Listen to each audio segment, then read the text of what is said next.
Namon ako ng duelo ni Rodrigo Roa Duterte nung siya po ay mayor pa lamang ng Davao.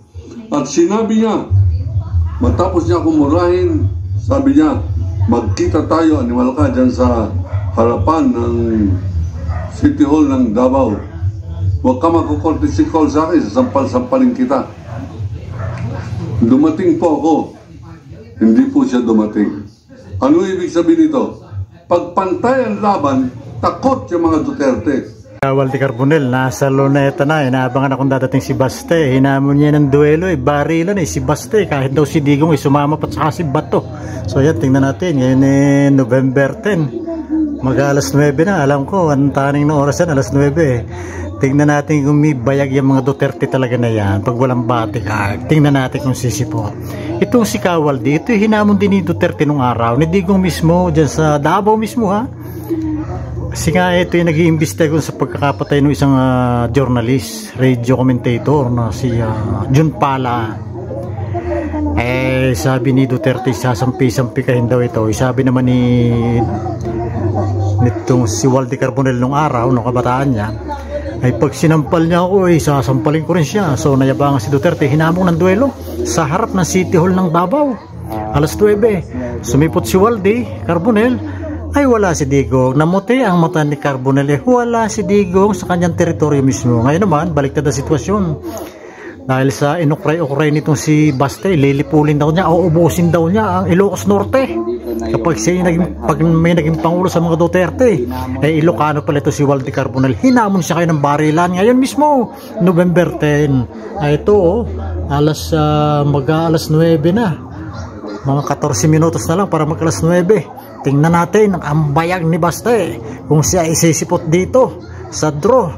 Inahamon ni Waldi Carbonell. 70 plus na siguro ito si Kawaldi. Malaking tao, mga 6 plus footer yata yan. Daming fans. So yan na, pumipirma na. Yan, tingnan natin kung para tayo makakapanood ng pelikula nung araw na Nadis Lapid at Fernando Po Jr. Duelo. Matagal nang walang nangyayaring real life duel sa Pilipinas. Yung mga barilan ng pulis at masasamang loob, hindi naman duelo yun Ito, yung mga duelo kasi yan yan ay talagang ikangay gentleman's agreement. Magbibilang ng hanggang 5 o 10, nakatalikod kayo pareho. Doon sa last number, pag sinabing 5 or 10, 1, 2, 3, 4, 5, haharap bigla ang dalawa at magbabarilan. Yun po ang duelo. At yan po baka sakaling masaksihan natin ngayon, pero sa tingin ko walang sisipot sa mga Duterte. Wala rin sisipot kay Bato. Wala. Yes, Kawaldi ako. Wala. Relax na relax si Kawaldi makipagbarilan wala. Nakangiti pa nating tulos nga naman mag-uutsenta na nga naman. Ano pa nga ba naman hihintayin mo Yan. Pwede na makipagpatayan, makipagbarilan. Sige, abangan po natin. Atin mo ng putulit Pag dumating alas 9 at walay tayo, kukuha uli ng video. Pirmado, duwag mga Duterte, duwag Bato, duwag Bongo, duwag Intiip Ilkak. Matapang lang pag may mga bodyguard to.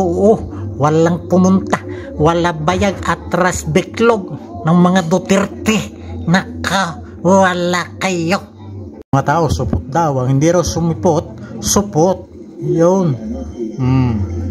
Lana, lampas na alas 9. Ni anino ni Basting hambog hindi sumipot. Ni anino ni Digong na hambog, wala. Si Batong hambog at si Bonggong hambog, wala. NTF Ilkak na mga taong mga hambog, wala. Duwag. Ayan Ayan, salubungin nyo dyan kung darating. Mabagal naman ang lakad. Kung kayo may bayag, salubungin nyo dyan mga tangnan nyo. No. La, puro ang salita, walang gawa. Tapang-tapangan lang pag may bodyguards. Ano kayo kaya, mga Duterte kaya, mga hambog. Wala na, lampas na alas 9. Laking tao pala nito. Wala akong makita sa taas niya Pala yung mga 6. Mga 6 to siguro yan. Wala sumipot. Tapang to. Wala. Mukhang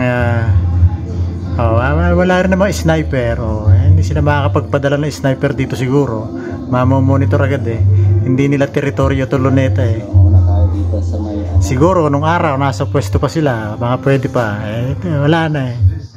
Ayan. Pag nagdala ka ng sniper dyan, makikita agad. Wala na. Ito na. Lampas na alas 9. 9:05. ayun guys, mga viewers po natin. Skawaldi. Mag-aalas 10 na eh. Ayan. Sumakay na sa kanyang service. Ayan na. Alis na. Ingat po. Nainip na mama. Ano ba sakyan niya? Parang yung first generation Everest ano, pero hindi ko sure, baka hawig lang. Parang mas maganda eh kaysa Everest. Thank you so much Yan. guys. Ayan o, nakakaway na. Skawaldi, yan na.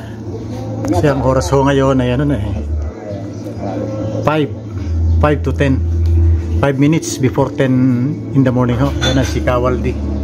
Yan. Paalis na.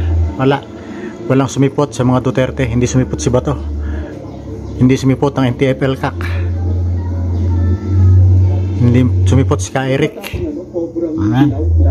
Matapang. Gahamon ng barilan. Yan. Pag naghamon sisipot. Yan. Hindi gaya ni Digong. Naghamon.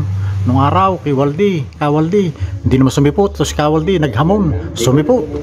Yun. Oo nga. Ford Everest yata. No? Hindi ko lang napagmasdan.